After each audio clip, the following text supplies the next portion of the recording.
گناہوں اور بغاوتوں کے بعد رب العالمین کی طرف پلٹنے والے تائب کے لیے ایک ایسا فخر ہے کہ جس فخر کا کائنات کی کوئی بھی چیز مقابلہ نہیں کر سکتی۔ اب گناہ گار بھی ہو اور اس کے لیے فخر کی بات ہو، یہ بڑی عجیب سی بات لگتی ہے،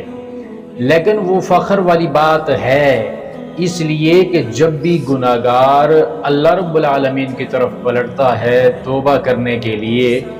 تو اس کا رب اس سے خوش ہوتا ہے۔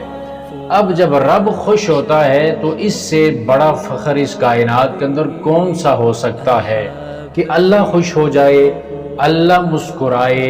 اللہ اس تائب کا، اس کے واپس پلٹنے کا انتظار کرے۔ کیا اس سے بڑی کائنات کے اندر کوئی فخر والی بات ہو سکتی ہے؟ تو جب بھی اے انسان تجھ سے گناہ ہو جائے، غلطی ہو جائے تو واپس اللہ کی طرف پلٹ، اس لیے کہ تیرا رب تجھ سے محبت کرتا ہے اور تیری توبہ سے تیرا رب خوش ہوتا ہے۔ اور اس رب نے قرآن پاک کے اندر یہ بات ارشاد فرما رکھی ہے، واللہ یرید ان یتوب علیکم، وہ تو چاہتا ہے کہ تم پہ مہربانیاں کرے، وہ چاہتا ہے کہ تمہارے گناہوں کی سیاہی کو دھو ڈالے، تمہارے اعمال نامے کو صاف کر دے، وہ چاہتا ہے تمہیں معاف کر دے، تو کیوں نہیں پلٹتا رب العالمین کے در کی طرف اور اس سے معافی کیوں نہیں مانگتا؟ تیرے پلٹنے کی دیر ہے، رب العالمین کے مہربان ہونے کے اندر کوئی بھی دیر نہیں ہے، اس کی رحمت ہر وقت کائنات کے اندر برس رہی ہے، اور جو بھی اپنی جولی پھیلاتا ہے، اپنے دامن کو پھیلا کے اس رحمت کو سمیٹنے کی کوشش کرتا ہے تو اسے وہ رحمت مل جاتی ہے۔ تیرا رب تیری توبہ سے بہت خوش ہوتا ہے، اور خوش بھی ایسا کہ محبوب پیغمبر علیہ الصلاۃ والسلام، پیارے نبی کی ستھری سچی زبان پہ قربان جاؤں، کیسی عظیم اور پیاری مثال دے کر سمجھایا کہ اللہ اے بندے تیری توبہ سے اتنا خوش ہوتا ہے جیسے کوئی انسان کسی صحرا میں سفر کر رہا ہو اور اس کے پاس اس کی سواری ہو، کھانے پینے کا سامان بھی اس کے اوپر موجود ہو، راستے میں تھک ہار کے کسی جگہ پہ اس نے آرام کے لیے اپنے آپ کو نیچے اتارا اور سو گیا، جب آنکھ کھلی تو دیکھا کہ سواری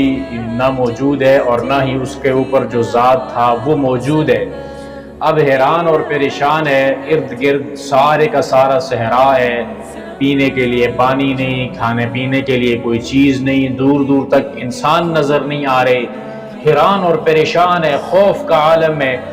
اب موت اس کو اپنی آنکھوں کے سامنے دکھائی دیتی ہے، ایسے عالم میں دوبارہ وہ نیچے تھک ہار کے بیٹھ جاتا ہے، آنکھیں بند کر لیتا ہے، تھوڑی دیر کے بعد آنکھ کھلتی ہے تو دیکھتا ہے کہ سامنے اس کا وہ اونٹ بھی کھڑا ہے اور اس کے اوپر جو کچھ بھی سامان تھا وہ بھی اس کے اوپر صحیح سالم موجود ہے۔ اتنا خوش ہو جاتا ہے، اتنا خوش ہو جاتا ہے کہ کہنے لگتا ہے، اللہم انت عبدی وانا ربک، اور میرے اللہ تو میرا بندہ ہے اور میں تیرا رب ہوں۔ اتنا خوش ہے، اتنی خوشی ہے اس انسان کو کہ اس خوشی کے عالم میں اسے معلوم ہی نہیں ہے کہ اس کی زبان سے کیا نکل گیا، اس کی زبان سے کیسے کلمات نکل گئے۔ محبوب پیغمبر نے فرمایا اللہ اس سے بھی کہیں زیادہ خوش ہوتا ہے، جو خوشی کی کیفیت اس بندے کی رسول اللہ صلی اللہ علیہ وسلم نے بیان کی ہے، اللہ اس بندے سے بھی کہیں زیادہ خوش ہوتا ہے۔ تو جب وہ اتنا خوش ہوتا ہے تیری توبہ سے تو تجھے توبہ کرتے ہوئے کیا ہوتا ہے؟ تو توبہ کرنے کے اندر دیر کیوں کرتا ہے؟ پلٹنا رب العالمین کی طرف۔ کیا یہ تیرے لیے یہ بات کافی نہیں ہے کہ تیرا رب خوش ہوتا ہے اس عمل سے؟ کتنا عظیم عمل ہے اللہ کی طرف پلٹنا، بغاوتوں کو چھوڑ دینا، اللہ رب العالمین کی نافرمانی کو چھوڑ دینا، اس کی اطاعت کی طرف آ جانا، اس کا بن جانا، اس کے ساتھ تعلق کو جوڑ لینا اور اس اللہ کی محبت کو دل کے اندر بسا لینا، نفرتیں، بغاوتیں، رب العالمین کی نافرمانیاں چھوڑ دینا، گناہوں کے کام کو چھوڑ دینا اور اللہ رب العالمین کی طرف پلٹ آنا، یہ مالک کائنات کو بڑا محبوب عمل ہے، اللہ اس سے خوش ہوتا ہے۔ اللہ یہ چاہتا ہے کہ اس کا بندہ واپس پلٹے۔ جس طرح کہ کوئی بھی ایک بولا بھٹکا انسان، گھر سے بھاگا ہوا نافرمان بیٹا اگر گھر سے بھاگ جائے تو تب بھی ماں باپ کو یہ امید تو ہوتی ہے کہ ایک نہ ایک دن آئے گا میرا بگڑا بیٹا، اس کی سوچ اور فکر بدلے گی اور اپنے گھر کی طرف واپس لازمی پلٹے گا۔ اور وہ دیکھتے ہیں روزانہ ان راہوں کو جن راہوں سے وہ بھاگا تھا، وہ دیکھتے ہیں روزانہ اپنے گھر کے ان دروازوں کے کہ شاید کوئی دستک دینے والا یہی اس کا بیٹا وہ واپس پلٹ آئے۔ تو تیرا رب جو تجھ سے ماں سے بھی کہیں زیادہ اللہ رب العالمین تجھ سے محبت کرتا ہے،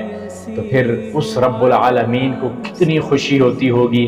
جب تو مالک کائنات کی بغاوت کو چھوڑ کے اس کے در پہ واپس آ کے دستک دیتا ہوگا، تو اللہ کتنا خوش ہوتا ہوگا۔ اے بندے، تو اس کا کیا تصور بھی کر سکتا ہے؟ تیرے دل کے اندر اگر یہ خیال پیدا ہو جائے کہ میرا مالک مجھ سے خوش ہوگا، وہ مجھے واپس بلا رہا ہے، آجا نا میرے بندے، بغاوتیں چھوڑ دے، آجا میرا در کھلا ہے، میں نے توبہ کے سارے دروازے تیرے لیے کھول دیے ہیں، دیکھنا آسمانوں کے دروازے بھی کھلے ہیں، میری رحمتیں اوپر سے برس رہی ہیں، توبہ کا دروازہ میں نے سورج کے مشرق مغرب سے طلوع ہونے تک میں نے اس تیرے توبہ کے دروازے کو کھول رکھا ہے، جب تک تیری نزع کا وقت نہیں آتا میں نے تب تک اس دروازے کو کھول رکھا ہے۔ جب بھی بغاوت ہو جائے، دن کے اجالے میں بغاوت ہو تو ساری دنیا سے چھپ کے رات کے اندھیرے میں اٹھ کر میرے سامنے آ کے گڑ گڑا رو اور مجھ سے معافی مانگ، تجھے معاف کر دوں گا۔ رات کے گپ اندھیرے میں تجھ سے اگر بغاوت ہو گئی ہے تو دن کے اجالے میں میرے پاس آ جا، ساری دنیا بھلے دیکھ رہی ہو، تو بس مجھے بلا، کہیں پہ بھی کھڑے ہو کے بلا، بیٹھ کے بلا، چلتے ہوئے بلا، بس تو میرا نام لے، میرا ذکر کر، میری طرف پلٹنے کا تو کہہ دے کہ میرے ربا میں پلٹ آیا ہوں تیرے دروازے کی طرف، اے میرے اللہ میں تیرے در پہ آیا ہوں، تیری طرف پلٹنے آیا ہوں، اللہ تجھ سے تعلق بنانے آیا ہوں۔ وہ ٹوٹا تعلق جو میری بغاوتوں نے توڑ دیا تھا، اس کو میری بغاوتوں نے مجھے تجھ سے جو دور کر دیا تھا، آج ساری بغاوتوں کے بوجھ کو اپنے کندھوں سے پھینک کے اے میرے اللہ میں تجھ سے تعلق بنانے آیا ہوں، تجھ سے اپنا رشتہ مضبوط کرنے آیا ہوں، تیرے تعلق کو میں مضبوط کرنا چاہتا ہوں، اپنے دل کی جو کیفیت ہے اپنے دل کو تیری محبت کے ساتھ جوڑنا چاہتا ہوں۔ میری چاہت ہے کہ میرے اللہ تو مجھ پہ مہربان ہو جائے۔ جب اس طرح کا خیال آئے گا، اس طرح کی نیت ہوگی، جب یہ عزم ہوگا، جب تو رب العالمین کی طرف پلٹے گا تو تیرا رب واللہ یرید ان یتوب علیکم اللہ افرح من توبۃ عبدہ، اللہ تیرے اے بندے تیری توبہ سے خوش ہوتا ہے، اللہ چاہتا ہے کہ تو توبہ کرے، تو پھر کیوں نہیں توبہ کرتا؟ جب بھی بغاوت ہو جائے، اللہ کی نافرمانی ہو جائے تو واپس پلٹ آ رب العالمین کے در کی طرف، کہ اللہ اس سے خوش ہوتا ہے، اور اللہ خوش ہوتا ہے تو فخر کی بات ہے، اس سے بڑا فخر کائنات میں کوئی بھی نہیں ہو سکتا، بڑے فخر کی بات ہے۔ بس آنا پلٹ آ رب العالمین کے در کی طرف، اللہ ہمیں اپنا بنا لے، اپنے گھر کی طرف، اپنے در کی طرف اللہ پلٹنے والا بنا دے۔ وآخر دعوانا ان الحمد للہ رب العالمین۔